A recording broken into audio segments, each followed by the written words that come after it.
अस्सलाम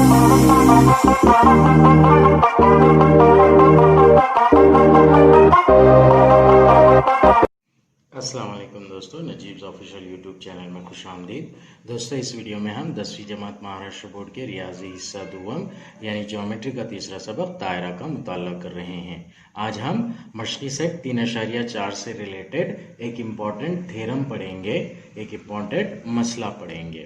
ये मसला साबित करने के लिए हमें अमली काम के फॉर्म में दिया गया है, जो कि सफ़ा नंबर 68 पर है। अमली काम के जरिए इस मसले को हम समझेंगे। मसले का नाम है मुस्तक़िमुल मुहीत ज़रबतुल अज़ला का मसला। सफ़ा नंबर 68 पर दिया गया है। ये मसला शुरू करने से पहले हम ये देख लेते हैं कि मुस्तक़िमुल मुहीत ज़रबतुल अज़ला किसे कहते हैं। टेक्स्ट बुक में इसकी तारीफ दी गई है। मुस्तक़िमुल मुहीत ज़रबतुल अज़ला, ज़रबतुल अज़ला के चारों रास एक ही दायरे पर वाक़ हो तब इस ज़रबतुल अज़ला को मुस्तक़िमुल मुहीत ज़रबतुल अज़ला कहते हैं। हमें पता है ज़रबतुल अज़ला एक हिंसी शक्ल होती है जिसके अंदर 4 ज़िले यानी कि 4 रास होते हैं, 4 कॉर्नर्स होते हैं। तो अगर एक ऐसी हिंसी शक्ल जिसके 4 रास है, ज़रबतुल अज़ला है वो, और चारों रास, चारों कॉर्नर दायरे के ऊपर वाक़ हो, तो इसे हम मुस्तक़िमुल मुहीत ज़रबतुल अज़ला कहते हैं। इस तरह से फिगर होती है। ये चारों रास ज़रबतुल अज़ला ABCD दिया गया है, जिसके रास है ABC और D। तो ये चारों रास दायरे के ऊपर ही वाक़ हैं, मतलब दायरे के मुहीत पर वाक़ है, दायरे की जो लाइन है उसके ऊपर वाक़ है।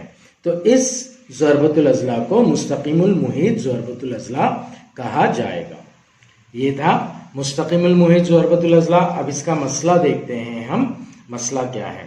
मुस्तक़िमुल मुहीत ज़रबतुल अज़ला का मसले का बयान है। मुस्तक़िमुल मुहीत ज़रबतुल अज़ला के मुकाबिल के ज़ाविये मुतम्मिम होते हैं।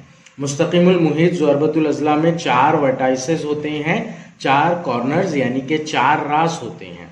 तो जितने रास होंगे उतने एंगल्स होंगे, उसमें उतने ज़ाविये होंगे। तो मुस्तक़िमुल मुहीत ज़रबतुल अज़ला के अंदर मुकाबिल के ज़ाविये यानी कि आमने सामने वाले ज़ाविये। अगर ज़ाविया A बात कर रहे हैं हम, तो उसका मुकाबिल का ज़ाविया C होगा। अगर ज़ाविया B बात कर रहे हैं हम, तो उसके मुकाबिल का ज़ाविया D होगा। तो ये जो ज़ाविये हैं ये मुतम्मम होते हैं, ये हमें प्रूफ करना है। नाउ मुतम्मम का मतलब क्या? अगर 2 ज़ाविये ऐसे हैं कि उनकी पैमाइश की जमा करने पर 180 दर्जे हासिल होता है, तो उन ज़ावियों को मुतम्मिम ज़ाविये कहा जाता है। मुतम्मिम ज़ाविये ऐसे ज़ाविये होते हैं जिनकी पैमाइश का मजमुआ 180 दर्जे होता है।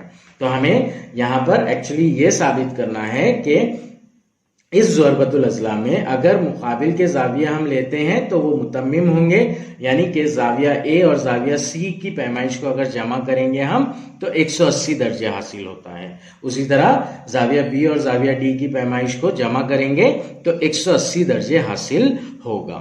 ये मसला हमें एक्टिविटी के फॉर्म में करना है। इसका दिया हुआ है, साबित करना है, हमें फिल इन द ब्लैंक्स करना है। हमें इस मसले का सबूत मुंदरजा ज़ैल खाली जगह पुर करते हुए मुकम्मिल कीजिए। दिया हुआ है, ये जो निशानी है ये ज़रबतुल अज़ला की निशानी है। 4 हिंसी शक्ल की निशानी है ये। तो 4 हिंसी शक्ल यहाँ पर कौन सी ले रहे हैं हम? ABCD। 4 हिंसी शक्ल या फिर ज़रबतुल अज़ला ABCD एक ज़रबतुल अज़ला है। ऐसी शक्ल है ये जिसके 4 ज़िले हैं। साबित करना है मुकाबिल के ज़ावियों की जोड़ियां मुतम्मिम हैं। B और D को जमा करने पर 180 दर्जे हासिल होगा, A और C को जमा करने पर 180 दर्जे हासिल होगा। ये हमें साबित करना है। तो ज़ाविया B जमा ज़ाविया D मसावी होगा 180 दर्जे, और उसी तरह ज़ाविया A जमा ज़ाविया C मसावी होगा 180 दर्जे। सबूत देखते हैं हम इसका। सबूत, ज़ाविया ADC कौसी ज़ाविया है। अगर कभी हम ADC को देखेंगे तो वो कौसी ज़ाविया है जिसका कौस ADC है और मक्तुआ कौस ABC है। इससे पहले की वीडियोस में हमने मक्तुआ कौसी जाविये का मसला देखा था। कौसी जाविये के मसले की रूह से कौसी जाविये की पैमाइश उसके मक्तुआ कौस का निस्फ होती है। सो यहाँ पर ADC ये कौसी जाविया है, उसका मक्तुआ कौस ABC है, तो जाविया ADC की पैमाइश होगी 1/2 ज़रब कौस पैमाइश कौस ABC।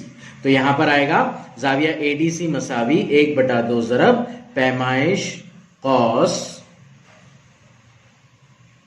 ABC। ADC कौसी जाविया है, ADC उसका कौस है और ABC उसका मक्तुआ कौस है। कौसी जाविये की पैमाइश उसके मक्तुआ कौस के पैमाइश का निस्फ होती है। यहां पर अगर एग्जाम में कभी आता है हमें ये मसला सॉल्व करने के लिए, तो इस पॉइंट के बाद हम नीचे रेफरेंस लिखेंगे, यानी कि ये हमने कैसे लिखा उसका रीजन लिखेंगे। रीजन के लिए हम कौसी जाविये का मसला ऐसे लिख सकते हैं या फिर लिख सकते हैं कौसी जाविये की पैमाइश उसके मक्तुआ कौस की पैमाइश का निस्फ होती है। इस तरह से लिख सकते हैं हम। सो अब आगे बढ़ रहा है, इसे नंबर 1 दे दिया गया है। इसी तरह कौसी जाविया है डैश कौसी जाविया है, इसका मक्तुआ कौस ADC है। ADC अगर ये मक्तुआ कौस हो गया तो इसका कौसी जाविया ABC हो जाएगा। तो यहां पर आएगा जाविया ABC कौसी जाविया है और इसका मक्तुआ कौस ADC है। तो इसके बाद में फिर पॉइंट क्या बनेगा, जाविया ABC मसावी 1/2 ज़रब पैमाइश कौस ADC। अगले पेज पर दिया गया है, ये पेज नंबर 69 पर। ADC है मक्तुआ कौस था, उसका कौसी जाविया था ABC, तो इसलिए जाविया ABC मसावी 1/2 पैमाइश कौस ADC, ABC का मक्तुआ कौस। नाउ इसे हम नंबर 2 दे देंगे। अब बयान 1 और 2 की जमा करने पर, यहां पर क्या कर रहे हैं, 1 और 2 को जमा कर रहे हैं। तो 1 के LHS में जो है 2 के LHS से उसे ऐड करेंगे, इक्वल का साइन डालेंगे। 1 के RHS में जो है 2 के RHS से उसे ऐड करेंगे और राइट हैंड साइड में लिखेंगे। नंबर 1 था जाविया ADC मसावी 1/2 पैमाइश कौस ABC, और नंबर 2 है जाविया ABC मसावी हाफ पैमाइश कौस ADC। तो लेफ्ट हैंड साइड में आ जाएगा ADC जमा ABC, जाविया ADC जमा ABC, और राइट हैंड साइड में आएगा 1/2 फर्स्ट का राइट हैंड पैमाइश कौस ABC। तो यहां पर लिखेंगे हम पैमाइश कौस ABC जमा 1/2 पैमाइश कौस ADC। अब इन दोनों टर्म्स के अंदर 1/2 कॉमन चीज है, तो कॉमन चीज को बाहर निकाल लेंगे हम, और बाकी जो टर्म्स बच रहे हैं उन्हें ब्रैकेट में लिखेंगे। तो 1/2 कॉमन निकालने पर पहले टर्म में से बचेगा पैमाइश कौस ABC और दूसरे टर्म में से बचेगा पैमाइश कौस ADC। सो यहां पर पैमाइश कौस ABC जमा पैमाइश कौस ADC। अगर कभी हम शक्ल में देखते हैं तो कौस ADC और कौस ABC को मिलाने पर दायरा मुकम्मिल बन रहा है। सो इन दोनों की पैमाइशों का मजमुआ हो जाएगा दायरे की पैमाइश के बराबर, और दायरे की पैमाइश हमें पता है 360 दर्जे होती है। सो 1/2 एज इट इज लिखेंगे हम, और पैमाइश कौस ABC जमा पैमाइश कौस ADC, यानी कि दायरे के अंदर जो 2 कौसैन बन रहे हैं उनकी पैमाइशों का मजमुआ लिख देंगे, जो कि 360 दर्जे होगा दायरे की पैमाइश के बराबर। कौस ABC और कौस ADC मिलकर मुकम्मिल दायरा बनाते हैं, इसलिए 1/2 ज़रब 360 दर्जे। नाउ 360 दर्जे को हम 2 से तकसीम कर देंगे, 2 से कटिंग कर देंगे, 2 एकन 2, 2 एकन 2, 3 में से 2 गया बचा 1, बाजू वाले के साथ मिलके बना 16, 2 अट्ठे 16, आगे 0 बचा हुआ है तो वो 0 एज इट इज रहेगा। तो इस तरह से 180 दर्जे आएगा ये, यानी कि जाविया ADC जमा जाविया ABC मसावी हो जाएगा 180 दर्जे। इसे हम जाविया D जमा जाविया B मसावी 180 दर्जे भी लिख सकते हैं। जाविया B जमा जाविया D मसावी 180 दर्जे भी लिख सकते हैं। नाउ अगला जो पेयर है जाविया ए जमा जाविया सी का, उसे इसी तरह बोला जा रहा है। सेम वे में हम प्रूव कर सकते हैं कि जाविया ए और जाविया सी की पैमाइश भी 180 दर्जे होगी, तो इसलिए इसे डायरेक्ट लिखा जा रहा है जाविया ए जमा जाविया सी की पैमाइश मसावी 180 दर्जे साबित किया जा सकता है।